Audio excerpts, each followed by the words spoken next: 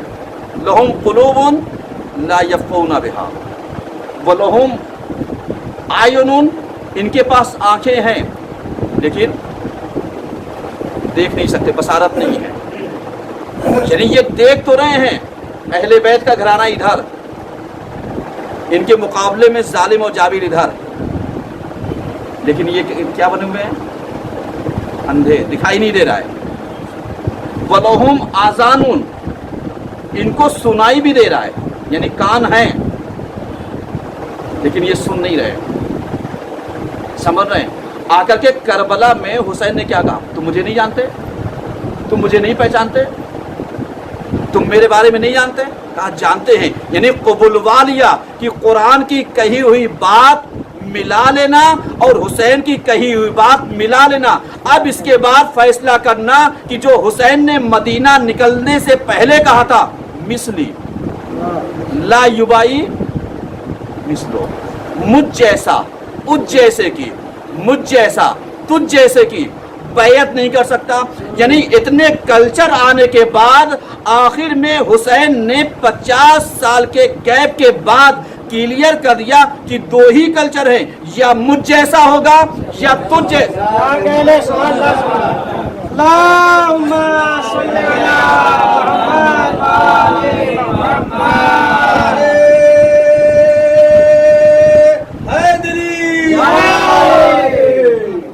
سمجھ رہے ہیں؟ اب دو ہی کلچر ہیں، مجھ جیسا، تجھ جیسے کی بیعت نہیں کر سکتا. اب نہیں کر سکتا، یہ تو سب جانتے ہیں نہیں کر سکتا، لیکن سوال یہ ہے کہ مجھ جیسا کون ہے، سوال یہ ہے تجھ جیسا کون ہے. سوال یہی ہے نا. ورنہ آپ بتائیے، آج ایک تاریخ کا ایک نام لیتا ہوں، شاید آپ نے سنا ہو، اور یہ جو پڑھنا چاہتا ہوں یہی سے فضائل بھی سمجھ لیجیے گا اور یہی سے مصائب بھی. بقیہ باتیں میں کل پڑھوں گا، چونکہ آج تقریباً اپنے بیان کو سمیٹوں. آج تاخیر سے مجلس شروع ہوئی تھوڑی سی، لیکن ذہن میں رکھیے گا. ریاض الاحزان جلد نمبر 2، حوالہ اس لیے دے رہا ہوں تاکہ جو چیز پڑھوں آپ کے ذہن میں ہو. ریاض الاحزان جلد نمبر 2، اس میں ایک واقعہ نقل ہے جمال ملعون کا. جمال کہتے ہیں اونٹ کے چرانے والے کو، چرواہے کو. سمجھ رہے ہیں؟ یہ کربلا میں تھا. اس واقعے کو جو ایک روایت پڑھو، اس میں 5 روایتیں ہیں، ایک روایت پڑھو اور روایت ان کی پڑھوں کہ سرکار علامہ تریہی نے جو روایت کی ہے اس کو پڑھ رہا ہوں. حوالہ اس لیے دے رہا ہوں تاکہ ہو سکتا ہے آپ نے سنے نہ ہو، چونکہ بہت کم عالم ہوتے ہیں کہ جو مطالعہ کر کے بہت ساری ان چیزوں کو لے کر کے آتے ہیں جو غیر شہرت ہوتی ہے، جو غیر مشہور۔ اب اس کے بعد مسیب بن سعید سن 62 ہجری میں، یعنی 61 ہجری کا واقعہ کربلا ہے، سن 62 ہجری میں چوتھے امام کے پاس آتے ہیں۔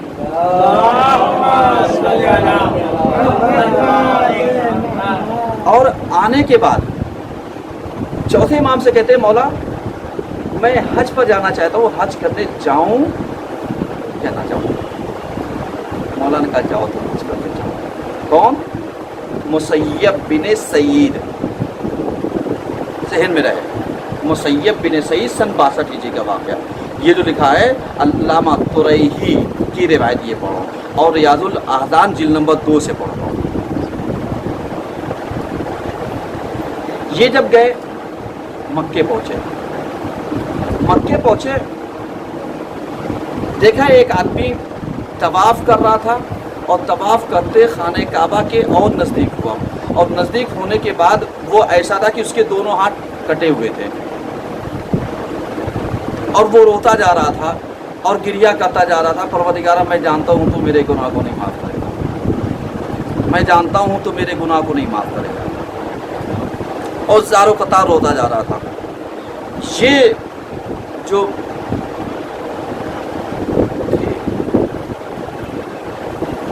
مسیب بن سعید، یہ کہتے ہیں میں اس کے پاس گیا، میں نے کہا ایسا کون سا گناہ ہے جو تو یہاں خانہ کعبہ میں آنے کے بعد اور طواف بھی کر رہا ہے اور گریہ بھی کر رہا ہے اور یہ بھی کہہ رہا ہے کہ اللہ تیرے گناہ معاف نہیں کرے گا؟ کہا ہاں کچھ ایسی ہی، اللہ میرے گناہ نہیں معاف کرے گا۔ اور یہ کہتا جا رہا تھا، روتا جا رہا تھا۔ کہا بتاؤ کیا بات ہے؟ کہا میں 10 محرم کو کربلا میں تھا۔ واقعہ سنیے گا، میں واقعہ نقل کر رہا ہوں، مسائل بھی پڑھوں گا، لیکن آپ بات سمجھیے۔ کہتا ہے میں 10 محرم کو کربلا میں تھا، اور حسین سے اگر ایک چیز میں مانگ لیتا حسین مجھے دے دیتے۔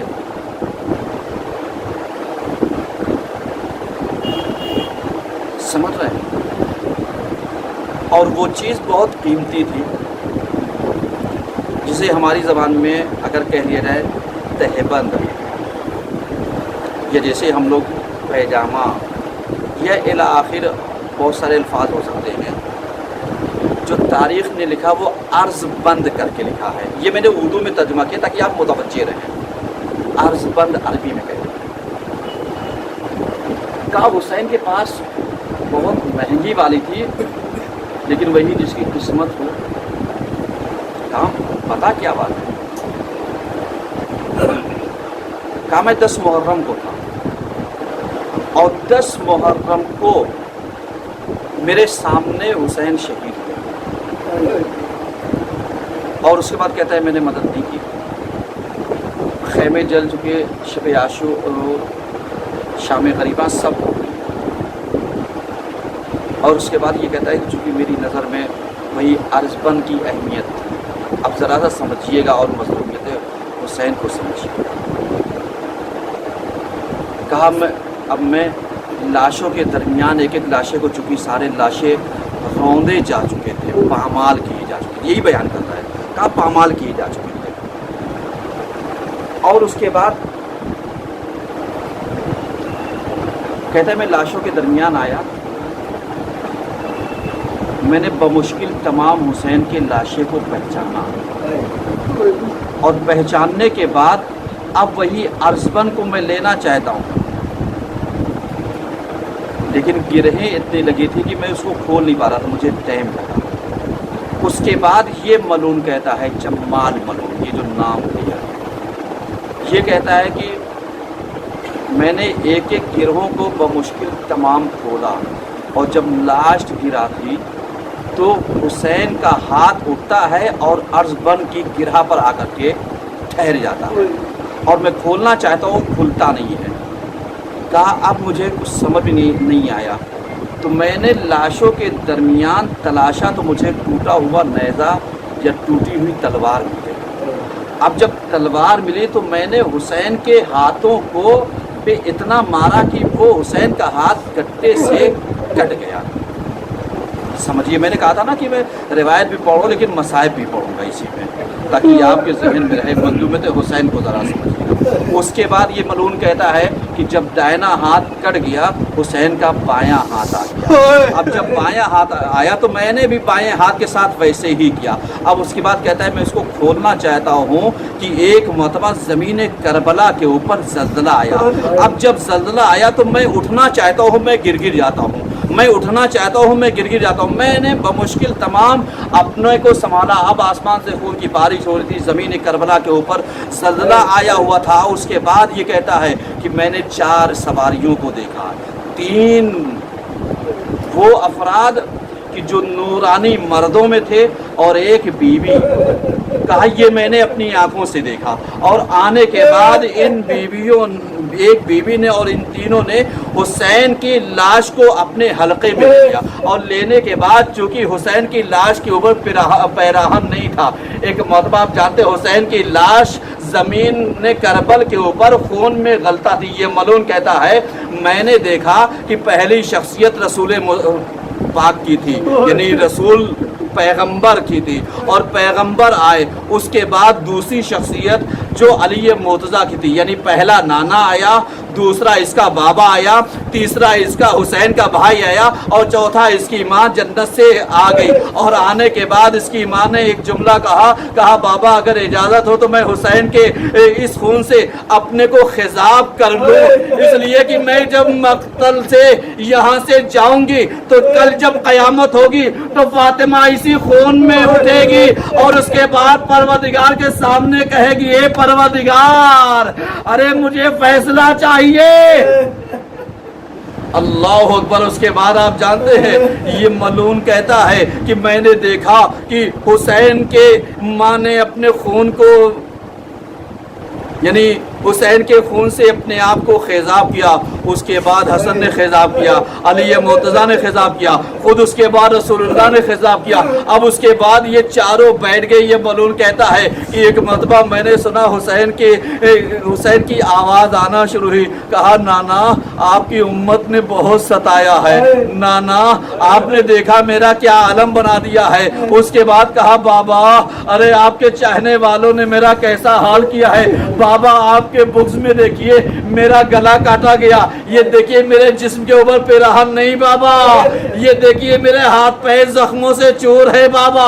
اور اس کے بعد اپنے بھائی سے متوجہ ہوتے کہتے ہیں بھیا ارے آپ کی امت نے بھی مجھے بہت ستایا ہے۔ اور اس کے بعد یہ بیان کرتے جاتے ہیں۔ اس کے بعد حسین کہتے ہیں بابا سب تو میں نے برداشت کر لیا لیکن زینب کی چادر چھن گئی، ارے مجھ سے برداشت نہیں ہوا۔ اللہ اکبر۔